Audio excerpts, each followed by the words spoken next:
आज की इस कक्षा में हम पढ़ने वाले हैं सप्तमी कक्षा की संस्कृत पाठ्य पुस्तक रुचिरा का तृतीय पाठ।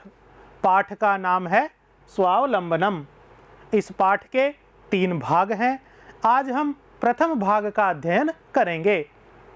स्वावलंबनम, इसमें 2 पद हैं, स्व और अवलंबनम। यहाँ पर सवर्ण दीर्घ संधि है। संधि के कारण इन दोनों पदों का स्वावलंबनम यह रूप बना है। स्व का अर्थ है आत्म, स्वयं अथवा निज। इसी प्रकार अवलंबनम का अर्थ है निर्भरता, आश्रय अथवा सहारा।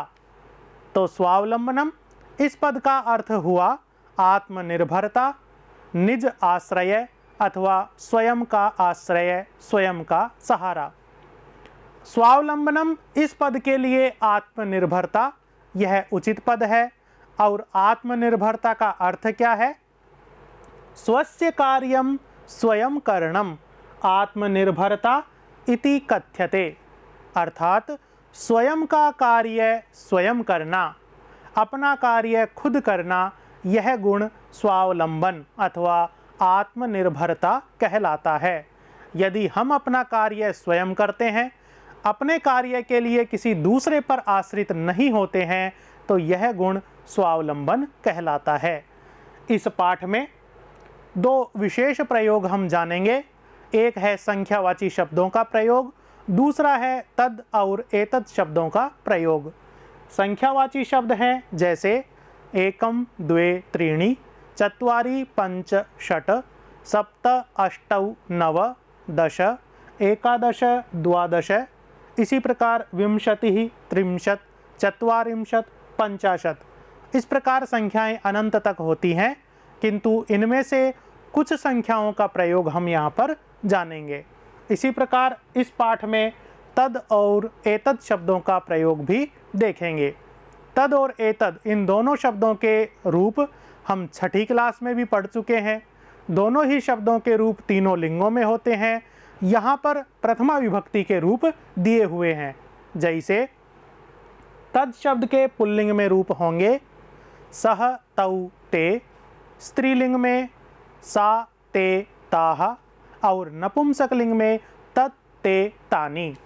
इसी प्रकार एतद शब्द के पुल्लिंग में एषः, एतौ, एते, स्त्रीलिंग में एषा, एते, एताः और नपुंसकलिंग में एतत्, एते, एतानि। इनमें से कुछ रूपों का हम प्रयोग जानेंगे। इनके अलावा तत् शब्द के तृतीया विभक्ति के तेन, षष्ठी विभक्ति के तस्य और सप्तमी विभक्ति के तस्मिन्, इन शब्दों का प्रयोग भी हम पाठ में देखेंगे।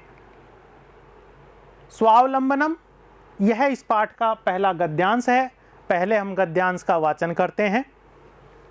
कृष्णमूर्तिः श्रीकंठश्च मित्रे आस्ताम्। श्रीकंठस्य पिता समृद्धः आसीत्, अतः तस्य भवने सर्वविधानि सुखसाधनानि आसन्। तस्मिन् विशाले भवने 40 स्तंभाः आसन्। इस गद्यांश में कुछ कठिन पद भी हैं, उनका अर्थ जान लेते हैं। समृद्धः, इसका अर्थ है धनी अथवा संपन्न। और समृद्ध इस पुल्लिंग शब्द के प्रथमा विभक्ति के एक वचन में समृद्धः यह रूप होता है।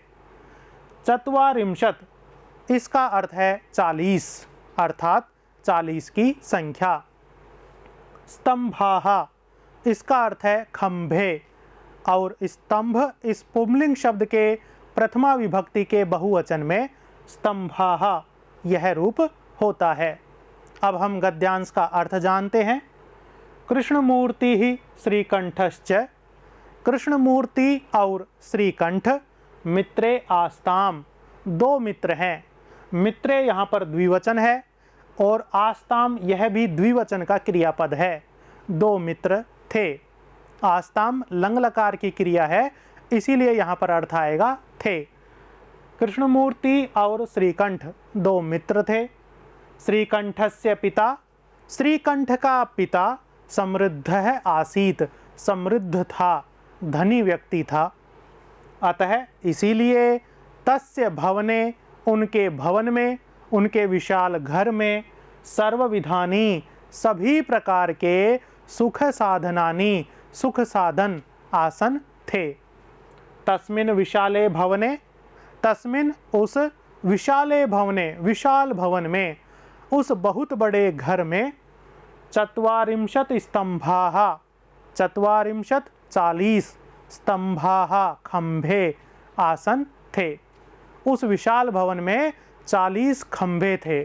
तो यहाँ पर 40 इस संख्यावाची पद का प्रयोग हुआ है। इसके अलावा इस गद्यांश में पहले वाक्य में मित्रे, यह द्विवचन का कर्तृपद है, इसीलिए आस्ताम यह क्रिया भी द्विवचन में ही प्रयोग हुई है। इसी प्रकार दूसरे वाक्य में पिता, यह एक वचन का कर्तृपद है, इसीलिए आसीत यह क्रियापद भी एक वचन में प्रयोग हुआ है।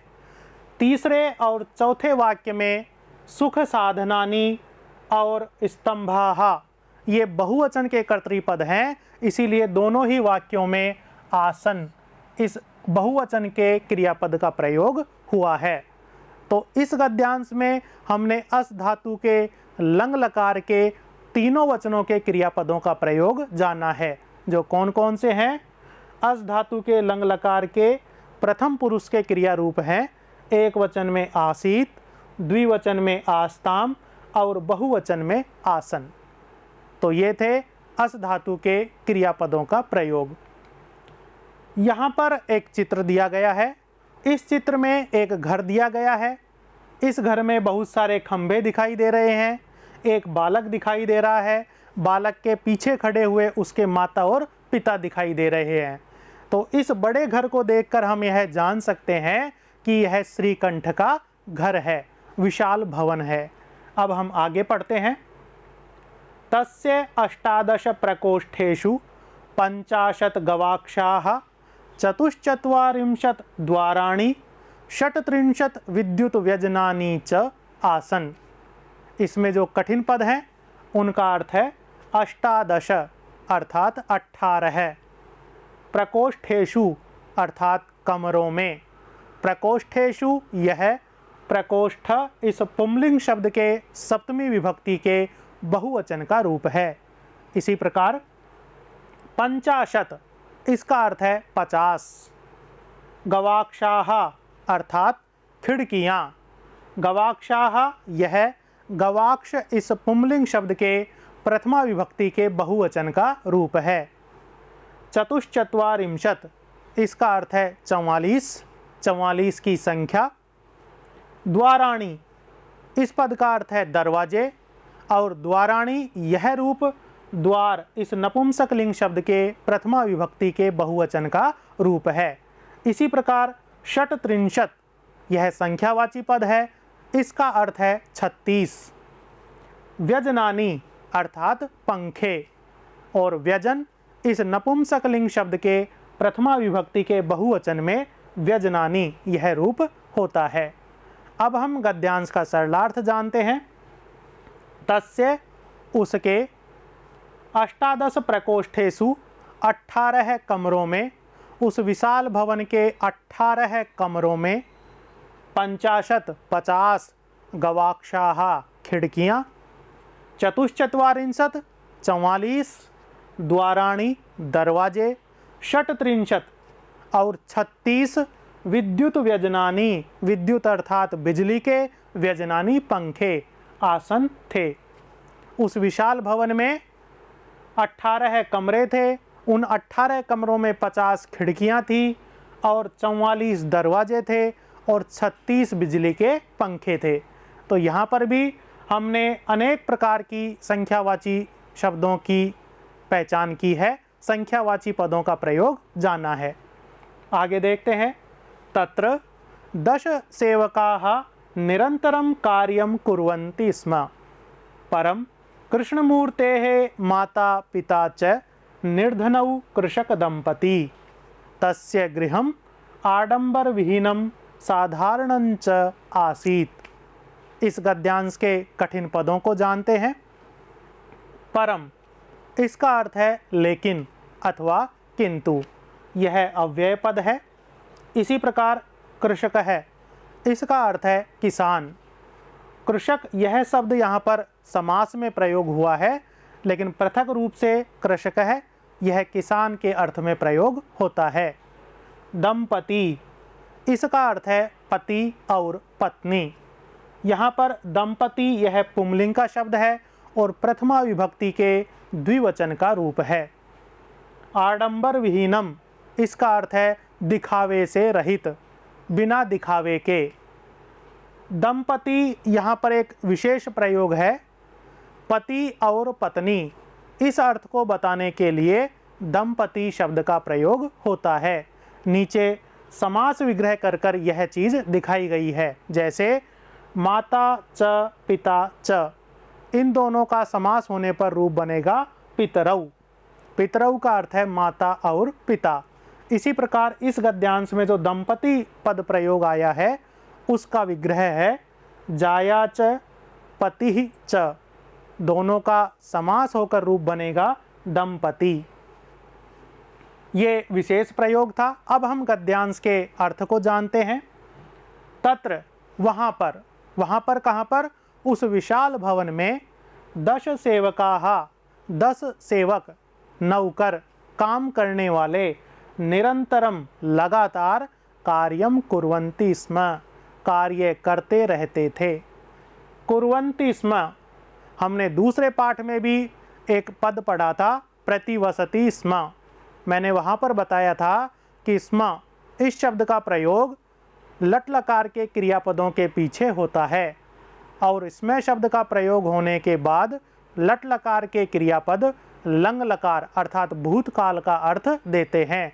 तो कुर्वन्ति इसका अर्थ है करते हैं, किंतु कुर्वन्ति स्म, करते थे। उस विशाल भवन में 10 सेवक निरंतर कार्य करते थे। परम, किंतु कृष्णमूर्तेः माता पिता च, कृष्णमूर्ति के माता और पिता, निर्धनौ, गरीब, कृषक दंपति, किसान दंपति थे, किसान पति पत्नी थे। तस्य गृहम, उसका घर, उस कृष्णमूर्ति का घर, आडंबर विहीनम, दिखावे से रहित, साधारणंच, और साधारण, सामान्य आसीत था। श्रीकंठ का जहाँ विशाल भवन था, सारे सुख साधन थे, वहीं कृष्णमूर्ति गरीब था, उसका घर भी दिखावे से रहित था और सामान्य था। अब हम आगे जानते हैं। एकदा श्रीकंठः तेन सह प्रातः 9 वादने तस्य गृहम् अगच्छत्। तत्र कृष्णमूर्तिः तस्य माता पिता च स्वशक्त्या श्रीकंठस्य आतिथ्यम् अकुर्वन्। एतद् दृष्ट्वा श्रीकंठः अकथयत्, मित्र, अहं भवतां सत्कारेण सन्तुष्टो अस्मि। केवलम् इदमेव मम दुःखं यत् तव गृहे एकोपि भृत्यः नास्ति। यह बात श्रीकंठ ने कही। गद्यांश में कठिन पद हैं, उनका अर्थ जानते हैं। 9 वादने, इसका अर्थ है 9 बजे का समय। स्वशक्त्या, इसका अर्थ है अपनी शक्ति के अनुसार, अपने सामर्थ्य के अनुसार। स्वशक्त्या, इसमें स्वशक्ति यह स्त्रीलिंग का शब्द है और इसके तृतीय विभक्ति के एक वचन में यह रूप बना है। इसी प्रकार आतिथ्यम, इसका अर्थ है अतिथि, सत्कार, और आतिथ्य इस नपुंसक लिंग शब्द के द्वितीय विभक्ति के एक वचन में आतिथ्यम यह रूप होता है।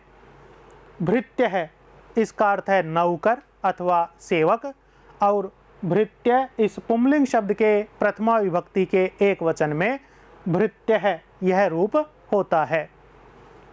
अब हम इसमें जो विशेष प्रयोग आया है वो आया है मम और तव, इन 2 पदों का।